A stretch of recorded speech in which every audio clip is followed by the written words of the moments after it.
দুই প্রকার ব্যক্তিকে কুরবানির গোশত দিলে সওয়াবের পরিবর্তে আর গুনাহ হবে। নবীজি সাল্লাল্লাহু আলাইহি ওয়াসাল্লাম কঠোরভাবে নিষেধ করেছেন এই দুই ব্যক্তিকে কুরবানির গোশত দেওয়ার জন্য, অথচ আমরা এদেরকে দিতে খুব বেশি আনন্দ ফিল করি এবং সওয়াব মনে করে তাদেরকে দেই। নবীজি সাল্লাল্লাহু আলাইহি ওয়াসাল্লাম নিষেধ করেছেন, বুখারী, মুসলিম এবং সিয়াসিত্তার অধিকাংশ কিতাবের মধ্যে এই হাদিসগুলো বর্ণনা করা হয়েছে, কিন্তু অধিকাংশ মানুষ আমরা জানি না এবং অনেকে জেনেও না জানার ভান করে বসে থাকি আমরা।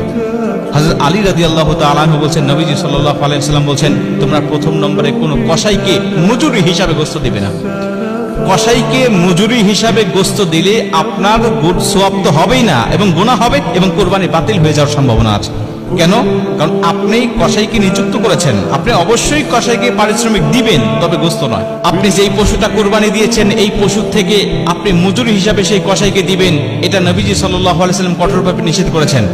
আপনি কসাইকে নিযুক্ত করার পূর্বে তার সাথে আপনাকে চুক্তি করতে হবে, আপনি অবশ্যই তাকে পারিশ্রমিক দিবেন, তাকে ঠকাবেন না, কোনোভাবেই নয়। এবং নবীজি তো মজুরিদেরকে বলেছেন যে তার গায়ের ঘাম শুকিয়ে যাওয়ার আগে তার পাওনাটাকে বুঝিয়ে দাও। অতএব সেই নবী কখনোই তাদেরকে ঠকাবেন না।